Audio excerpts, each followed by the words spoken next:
Ripple XRP, an urgent warning for the American people. Hey, what's going on, everybody? Welcome to the channel XRP Army. Glad to have you guys here today. That's right, an urgent warning for the American people. And it's funny because I get this a lot down in the comments section, and it's always, you do realize that Ripple isn't just an American product, right? Well, yeah, obviously, right? It's a big, big world situation. So I just wanted to let you guys know that most of Ripple's business is actually not done in the US. But unfortunately, the world reserve currency is still the US dollar. And until that breaks up, which the countries of the BRICS nations are trying to break up, but until then, the US, unfortunately, is still important. And that's why this SEC case is holding up so much. I know a lot of people in different countries are like, who cares? It doesn't matter. But obviously, we can see that it does matter. We see it in the price. We see it in the fear, uncertainty, and doubt on the entire crypto market. Because if XRP comes out as a security, then it could potentially label every coin as a security. But the reason I'm bringing this up, we do have an awesome article today. If you're ready to earn an extra $200 to $3,000 per day in passive income, just like the Run Guys do every single day, then like this video, subscribe to the channel, then click the link in the description of this video to learn the Run Guys' #1 way to start earning passive income online with crypto today. We're going to be talking about in this video, all of Ripple's revenue is from outside the US, says the firm's general counsel. So why the heck is the United States basically holding hostage Ripple and the company, right? That's the real problem. And we're going to dive into this article today. All of you guys out there that are XRP Army and you've been in the business and you already know it, I completely understand. But what's great is our community is bringing more and more and more people into the Ripple XRP Army, baby. So we're going to cover this for those people. And we are going to be covering the XRP charts in today's video. We're going to look at the weekly chart, the daily chart, and the 4-hour chart. We'll do the charting at the end. So go ahead. If you are just here for the charts, fast forward to the end. It's totally fine. But let's jump into the news. And hey, if you're new here, my name is Ryan Huggins, and I'm a crypto real estate investor here in Orange County, California. And my job is to help be your crypto shortcut, because if you're like most people, you don't have the opportunity to spend hours a day looking up headlines and reading news or being in the charts all day. But that's what I do. That's my job. And I bring that information to you in a condensed manner. So go ahead, hit that subscribe button, join the team. Also, click that thumbs up. Let us know you're liking the video. And then leave me a comment down below, 777 if you're feeling bullish, 777 if you're feeling blessed. So, hey, speaking of down below, you can also check the actual link down below in the description if you would like to join the Bull Runners Club, link arms with the Run Guys, and work with us and passive income for your future. So it doesn't matter if crypto goes up or down. We're just helping people make money. All of Ripple's revenue is from outside the US. Stuart Alderati, who is fintech firms Ripple's general counsel, says that although his firm has quite a lot of employees inside the US, because of course, obviously their headquarters in San Francisco, it is effectively operating outside the US, and they have threatened to move to Canada if the SEC does not stop what they're doing, by the way. On December 22nd, 2020, 12, 22, 2020, a bunch of twos in there. It's interesting numerology. The SEC announced that it had filed an action against Ripple Labs, Inc. and 2 of its executives, who are also significant security holders, alleging that they raised $1.3 billion through an unregistered ongoing digital asset securities offering when they started selling XRP. At that time, it was called Ripple. As Alderati says here, essentially, its customers and its revenue are all driven from outside the US, even though we still have a lot of employees inside of the US. Stuart Alderati told CNBC Ripple, which currently has 2 employees based in the Republic of Ireland, it is aiming to get a virtual asset service provider license, VASP, from the Central Bank of Ireland in order to passport its services throughout the EU via the Irish entity. Furthermore, Ripple is apparently intending to get an electronic money license in Ireland in the near future. Earlier this week at an event organized by Politico, Stuart Alderati, who is general counsel for Ripple, talked about the detrimental effects of regulatory hostility towards crypto in the United States.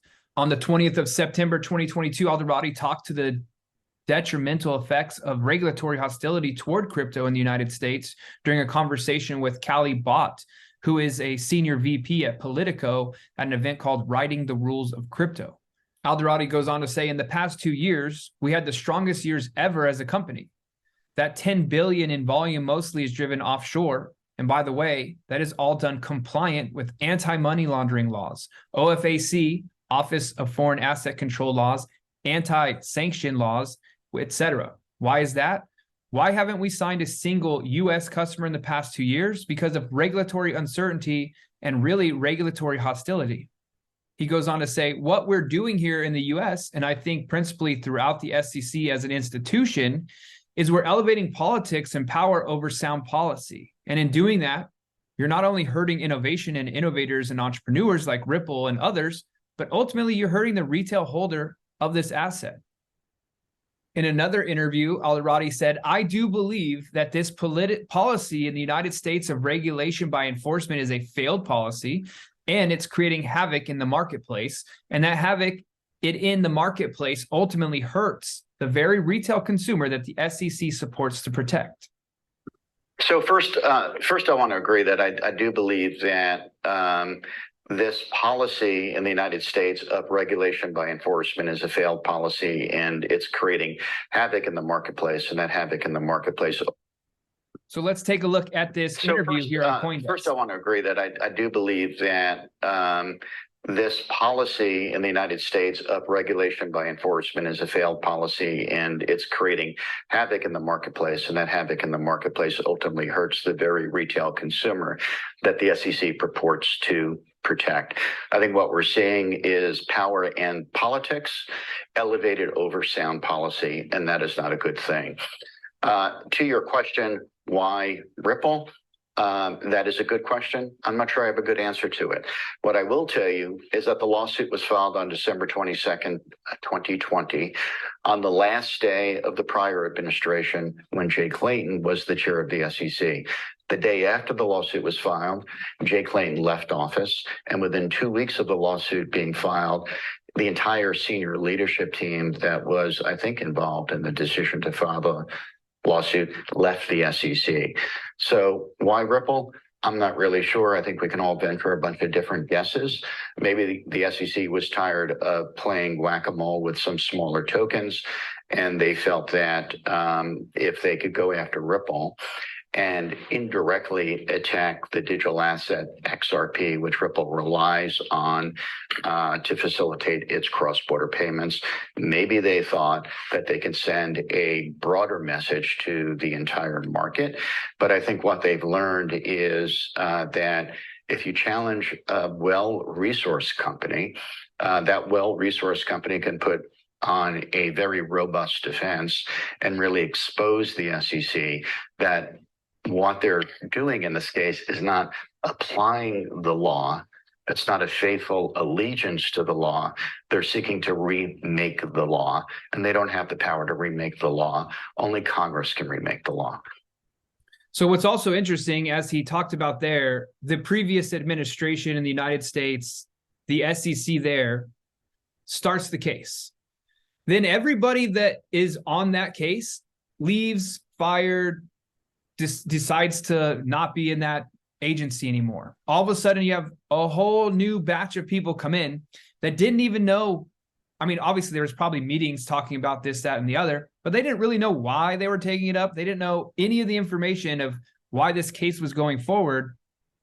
And so now they're trying to put this whole case to bed, and they didn't even start the case. So do they even really want to be fighting this? This really does lead to Gary Gensler being the real problem in this situation. If you're ready to earn an extra $200 to $3,000 per day in passive income, just like the Run Guys do every single day, then like this video, subscribe to the channel, then click the link in the description of this video to learn the Run Guys' #1 way to start earning passive income online with crypto today. So let's go ahead and now jump into the charts here for XRP. A couple of things. So yesterday we recorded our video right here, the blue line, and we did talk about there was a lot of lower time frame bullish momentum. And in fact, the next hour, and we're talking 1 minute, 5 minute, 15 minute, the next hour, it did pump up into our supply and demand zone. It had been working its way up, also following this trend line for quite some time. This is on the 1 hour charts. We will be looking at the daily and weekly here in a minute. But what I wanted to show you is yesterday we had marked this line off, the 15-minute bullish EMA. And then we also have this one here, the 50 EMA for the 1 hour as well. So we have the 1550 EMA, and we also have the 1 hour. So what we said is if price comes down below the 50 exponential moving average, we could see a pump to the upside. So now it took hours and hours. In fact, we talked about it here, which was 3 o'clock yesterday. And that ended up not even coming back down to get to that low until 7 a.m. this morning. So it just traded sideways, came down, dipped below that 50 exponential moving average. And as you can see, it continued to make its way up. And then it did get bullish from there. And even if we take a look at the 15, you can see that it did the same exact thing, right? So we talked about it here. It came down, got just below that 50 exponential moving average, the red line. Ignore the orange one on this. And right here, so look, 15-minute bullish EMA came down, swooped it, boom. Had a nice bullish momentum from there. Now, obviously, for those of you guys that are long-term hodls in XRP, this is more day trading conversations. We'll get into the weekly, daily 4 hours here for your more swing trades. But as you can see, boom. And by the way, I'm not a financial advisor. None of this information is financial advice. Do not buy or sell anything because we talk about on this channel. But regardless, XRP is trading sideways. It's still continuing to trade sideways. It's having its dips. But like I said, it comes back down below that 50 exponential moving average, had another move to the upside. So keep an eye on that. The blue line, obviously, the 1 hour. Does it make a move back up into our supply and demand zone here? That's what we're waiting to see happen. What we really would like to see is it move through this line, right? So the line here, the bottom of that supply and demand zone being 38.5 cents, 0.385. Does it make its way up through there and then break through that 39-cent level and then claim that as a support where then it can make its way up to, like we've been talking about, the 1 hour 1100 exponential moving average. Now, the other thing that we said is if it starts to weaken, right? So if this move doesn't keep on building momentum to the upside, starts to weaken, we could see it dropping to here as a support level at 36 cents. And if it keeps on losing support, then it has a potential to come here to 36.148, and then ultimately getting down here to the 1 hour supply and demand zone down here at 34 cents. So let's jump over to our algorithm for XRP and take a look at what we have. So right now, XRP is showing weakness on the 1 minute charts. It is bullish on the 5 minute charts. The 15 minutes is bullish. The 30 minutes is bullish. The 1 hour is also bullish. The 4 hour is where we show weakness. So as we were talking about the other day, let's go ahead and turn some of these indicators off too, because I know it's confusing for some of you. So what we were talking about is now if we flip to the 4 hour, we go to a higher time frame, and we do need our moving average. So what could be happening here? And this would be the big drop. Okay, so if price gets its way above this 50 exponential moving average, you can see right now it's making its way up and it's rejecting. That's actually, for this time, that's a positive thing, okay? Because if this makes it up in here and it does come and tap this zone here, 38 cents, it clearly gets above this 50 exponential moving average on the 4 hour, and it goes up here and just sits here for an out, like for 2-3 candles, then we might see a very, very bearish drop. The 4 hour time frame bearish drops are pretty significant. The one really positive thing we have for short term is the fact that price on the daily, so the daily is bearish right now, but there is a possibility that we continue to see a move up above the 50 exponential moving average on the daily charts. Okay, so right now it's making its way above 4 hour charts. But there's a potential of price coming all the way up to that daily, which is here. Let's go ahead and throw a mark there so we know. Right there. So price could very likely climb up here, and then it'll get up to this 42 cents-ish zone where it could then have a larger drop. The move up to this level would have to be quite quick, because if it's a slow 2, 3, 4 day methodical move to the upside, then it would invalidate the bearish sentiment. But right now it's bearish, and if it gets there quickly, it could make that move. But really, we're watching this 4-hour time frame because it's so close to the reality. So we talked about yesterday the 1-hour time frame, and it did it, right? Not a major move, but that's because we have this more long-term potential bearish scenario. So as we're looking here now at the RSI down here at the bottom, you can see we are climbing still here with the market baseline. We are showing green background, which is bullish on this 4-hour chart. What we would look for if it were to happen is price to come up a slight bit more, maybe a quick move, could be slow. But what we will start to see is the RSI is going to drop below the market baseline like it did here, and you'll see a drop, but it's going to be more of a dramatic scenario. So we can go back in time. You can see right here, the last time price got above that 50 exponential moving average was here, and then it weakened and it broke down below it. And this, we also talked about this when the 50 exponential moving average crossed over that 1100 exponential moving average when the real drop happened.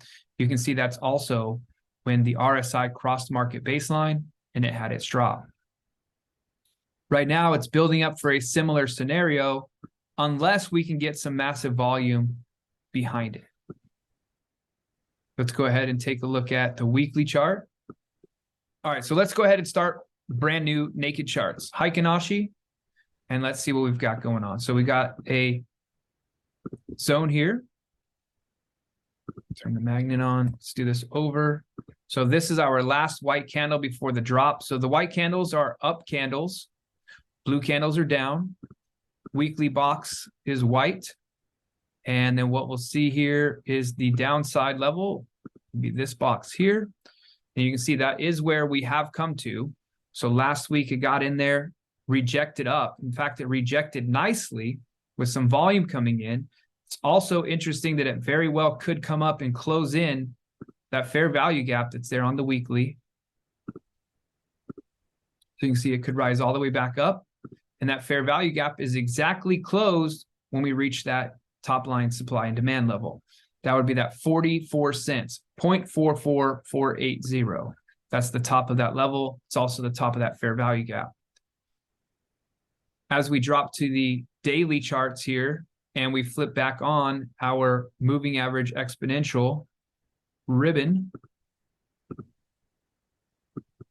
what you'll notice is our 50-day moving average is also inside of that fair value. So if price did rise up, we would have to be very wary of the potential of the return back down. So could it run up, fill this gap, make its way down? That's a possibility. Or does it just go ahead and continue its drop down and get to these new lower lows that we've been talking about? Because there is that fair value gap that's on the daily way back here, which is that 27 cents range.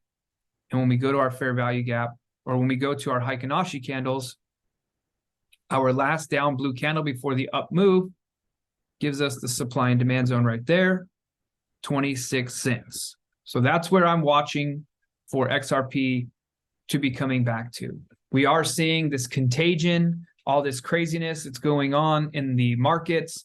The dominoes have not really started to fall yet. So there is a possibility of a lot more exchanges, coins, even real traditional finance coins, not coins, sorry, stocks, companies potentially going out of business because they over leveraged themselves in this whole scenario. So keep that in mind as you're watching this as well. But you can see right here, there's a perfect weekly supply and demand zone down here at 26 cents, fills the fair value gap.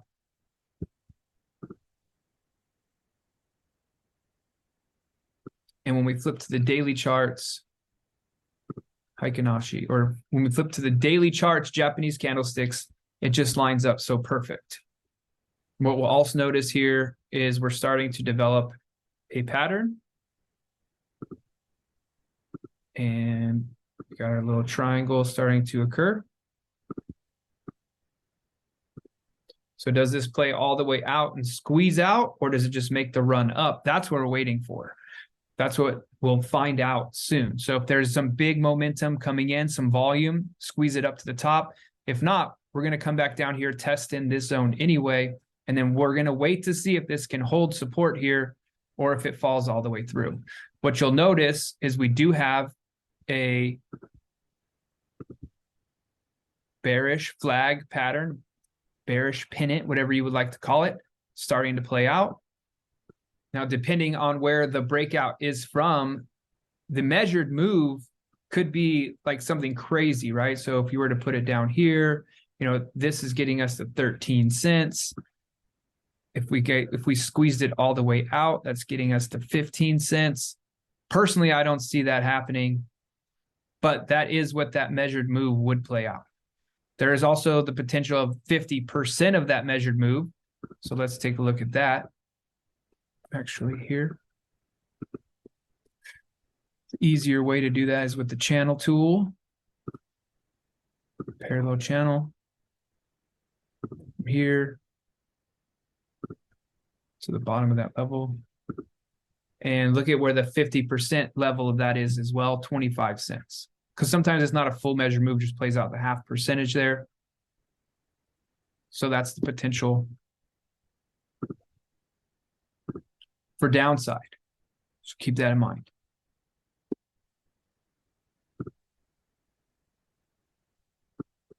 Taking a look here at our 4-hour charts. It's starting to squeeze up here at the top of this channel as well. So that 4-hour, like if it bounces off of here and rejects to the downside, that 4-hour bearish indication could be playing out here soon. Right now, XRP is having a big 1-minute breakout, bouncing off of that 1-minute 1100 exponential moving average. Very similar to what happened to us yesterday, if you remember. If you remember while we were recording, boom, had that big shot up right there too. All right, so back to the charts. Let's go take a look here. Like we were saying, that was an interesting shot to the upside. But yes, as far as price goes, XRP, there is a potential bearish pennant playing out, and it would put us into that 50-cent range. The 50% of that's at 25 cents. Upside, filling the daily fair value gap that we talked about, would get us to 44 cents. All right, jumping over here to Ethereum, looking at the 1-hour charts.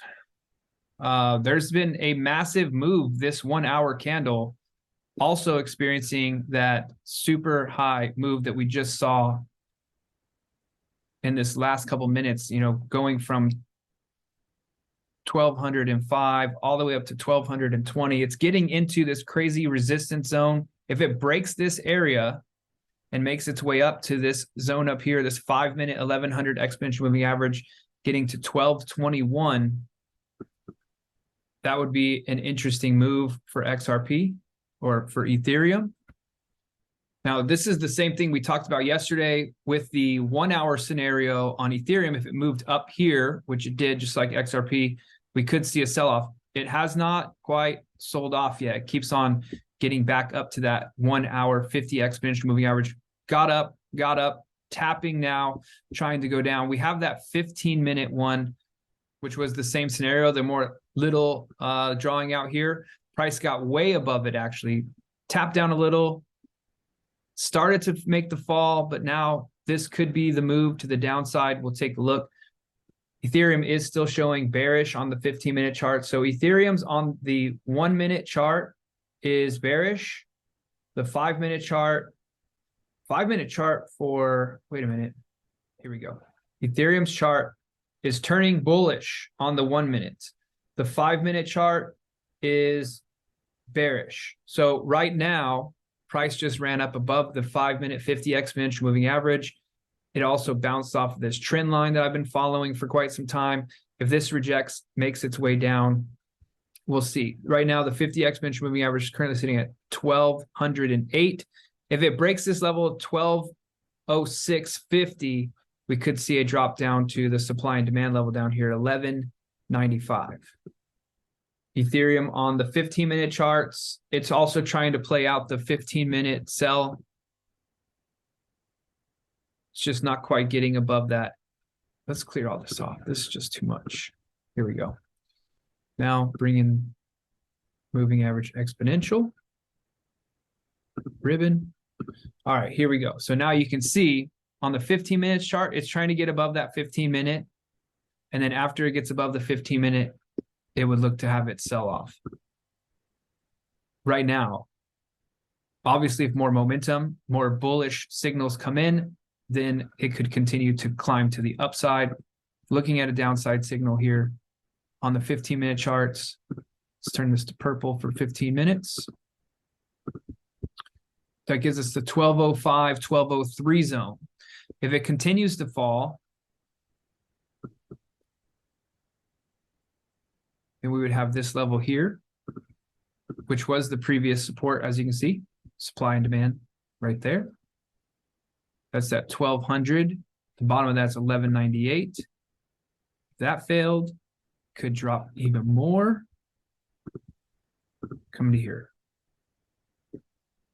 1193 down to 1185. So that's the downside. Now, if it makes its way up, though, we have the next stop for the 15-minute charts. It's here, 1218, 1222. And then really the breakout level on the 15-minute charts is this candle right here. If it gets back above 1235, it could really make a move. And let's see here on the hourly charts. On the hourly, we could even bring this down a little bit. We could bring it to this candle here, 1234. If it breaks that, then you're looking for a move all the way up to here on the blue level, because that's a 1 hour.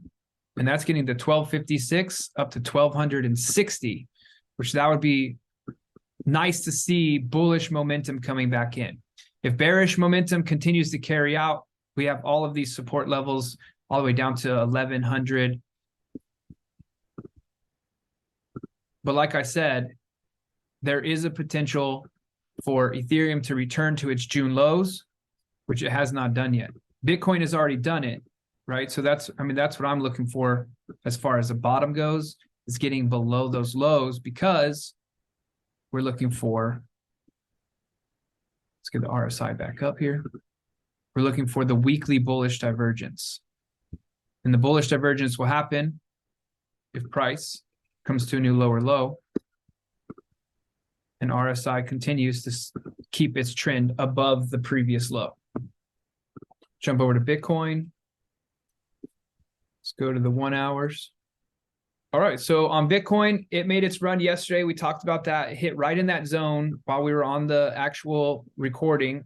It has been coming back down. And we talked about if we got below here, the 1 hour bearish, if it breaks here, look at that. It got right to that zone and then rebounded off.